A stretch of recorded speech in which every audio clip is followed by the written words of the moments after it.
جیسے چادریں آگے بڑھیں گی یہ زمین کی جغرافیائی حالت میں آہستہ تبدیلی لائیں گی۔ مثال کے طور پر بحر اوقیانوس ہر سال کچھ چوڑا ہو جائے گا۔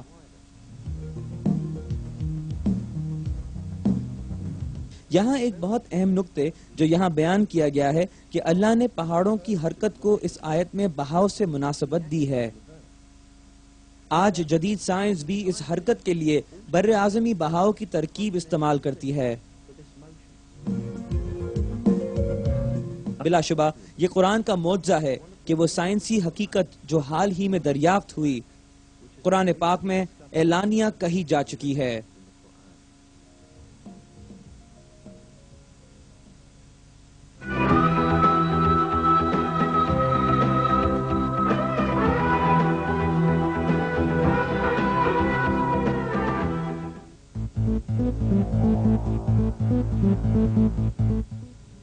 قرآن پاک میں لوہا ان معدنیات میں سے ہے جن پر قرآن میں روشنی ڈالی گئی۔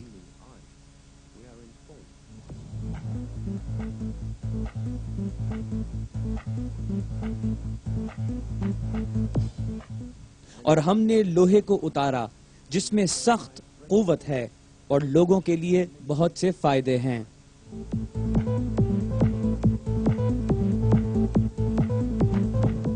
لوہے کے لیے خاص طور سے اتارنے کا جو لفظ استعمال ہوا ہے فوق النظریاتی طور پر سمجھنے کے لیے بھی ہو سکتا ہے کہ لوہا انسانوں کو دیا گیا، مگر جب ہم اس لفظ کے ادبی معنی پر غور کریں تو اس کا مطلب ہے کہ جسمانی طور پر آسمان سے زمین پر اتارنا۔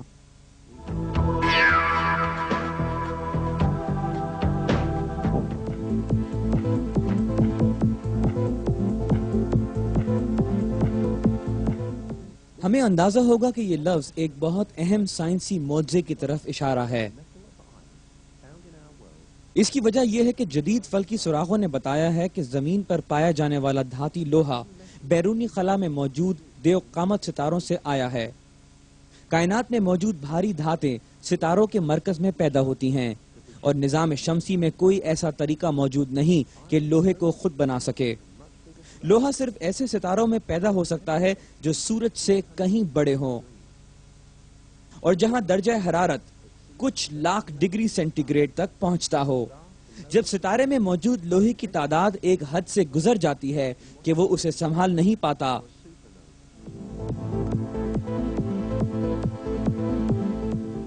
اس دھماکے کے نتیجے میں ایک لوہا رکھنے والا شہاب ثاقب کائنات میں بکھر جاتے ہیں اور اس وقت تک حرکت کرتے ہیں جب تک کہ کسی آسمانی جسم کی کشش انہیں نہ کھینچ لیں۔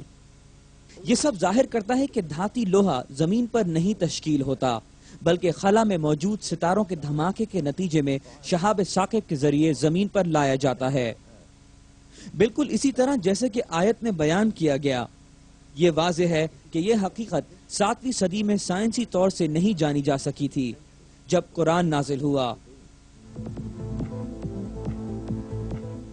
اور ہم نے لوہے کو اتارا جس میں بے پناہ طاقت ہے اور لوگوں کے لیے بہت سے فائدے ہیں۔ علاوہ ازیں سورہ حدید کی 25ویں آیت جس میں لوہے کا حوالہ دیا گیا دو دلچسپ خفیہ حساب رکھتی ہے۔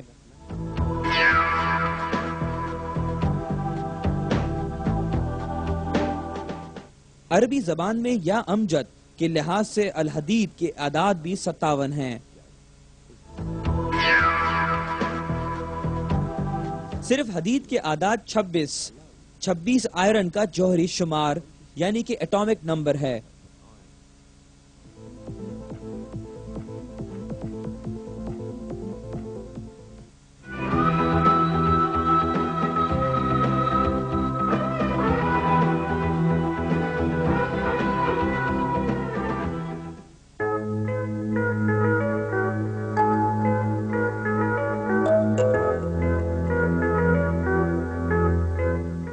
قرآن پاک کی آیات میں ہواؤں کو خوبصورت طریقے سے بیان کیا گیا اور اس کے نتیجے میں ہونے والی بارش کا ذکر اس طرح کیا گیا، اور ہم بھیجتے ہیں بوجھل ہوائیں، پھر آسمان سے پانی برسا کر وہ تمہیں پلاتے ہیں اور تم اس کا ذخیرہ کرنے والے نہیں ہو۔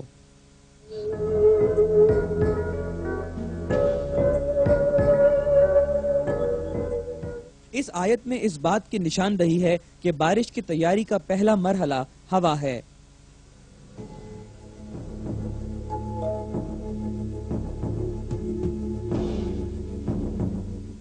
20ویں صدی کی ابتدا تک بارش اور ہوا کا واحد معلوم رشتہ یہ تھا کہ ہوا بادلوں کو اڑاتی ہے، جبکہ جدید موسمیاتی تحقیقات سے بارش کی ساخت میں ہواؤں کے زرخیز عمل کو ظاہر کیا ہے۔ ہوا کا یہ زرخیز عمل اس طرح عمل پذیر ہوتا ہے۔ سمندروں میں جھاگ بننے کی وجہ سے بے شمار ہوائی بلبلے بنتے ہیں۔ ان بلبلوں کے پھٹنے پر ہزاروں کی تعداد میں 1 ملی میٹر کے 100ویں حصے کے برابر قطر رکھنے والی ذرات ہوا میں اڑ جاتے ہیں۔ یہ ذرات جو ایروسول کہلاتے ہیں، زمین سے اڑنے والے گرد و غبار کے ذرات سے مل کر ہوا کے ذریعے کرابات کی اوپری تہہ تک پہنچائے جاتے ہیں۔ ہوا کے ذریعے بلندی تک پہنچنے والے یہ ذرات وہاں موجود آبی بخارات سے ملتے ہیں۔ آبی بخارات ان ذرات کے گرد جم کر پانی کا قطرہ بناتے ہیں۔ یہ آبی قطرات پہلے ایک دوسرے کے قریب آ کر بادل بناتے ہیں اور پھر زمین پر بارش کی صورت برس جاتے ہیں۔ جیسا کہ آیا ہے،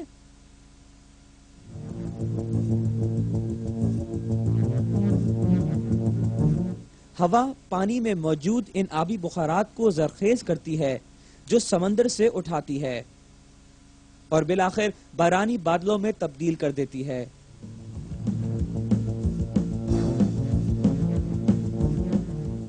اگر ہواؤں میں یہ خصوصیت نہ ہو تو فضا میں موجود آبی بخارات کبھی نہ بن سکیں اور بارش نام کی کوئی چیز نہ ہو۔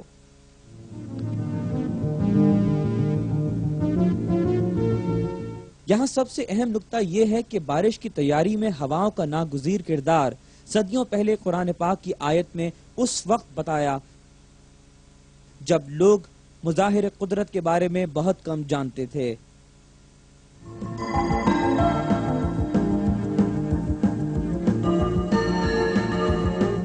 بارش کے متعلق دوسرا اور واقعہ جو قرآن میں مذکور ہے وہ یہ کہ بارش مقررہ اندازے سے برستی ہے۔ اسی نے آسمانوں سے ایک اندازے کے مطابق پانی نازل فرمایا، بس ہم نے اس مردہ شہر کو زندہ کیا، اسی طرح تم بھی موت کے بعد نکالے جاؤ گے۔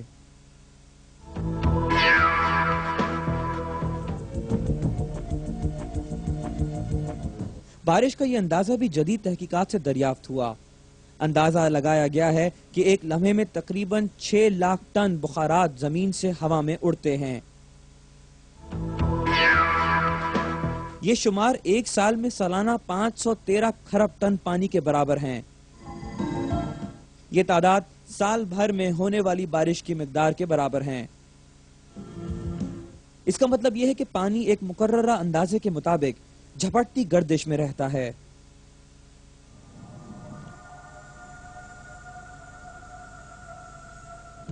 زمین پر موجود زندگی اس بارانی گردش پر انحصار کرتی ہے۔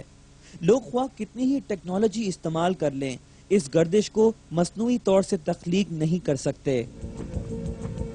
اس تعداد سے معمولی تبدیلی بھی ایک زبردست ماحولیاتی توازن کا بحران پیدا کر دے گا، جس کا نتیجہ زمین پر حیات کا خاتمہ ہوگا۔ پھر بھی یہ کبھی نہیں ہوتا اور ہر سال بارش مقررہ اندازے سے برستی ہے، جیسا کہ قرآن پاک میں منکشف ہے۔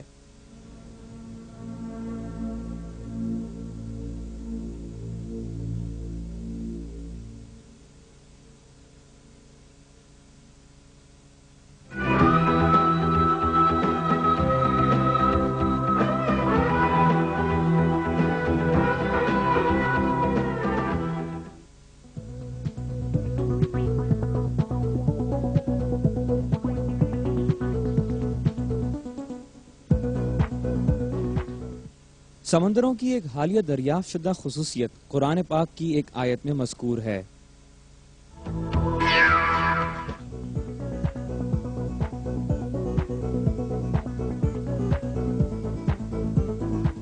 اس نے 2 سمندر جاری کر دیے جو ایک دوسرے سے مل جاتے ہیں۔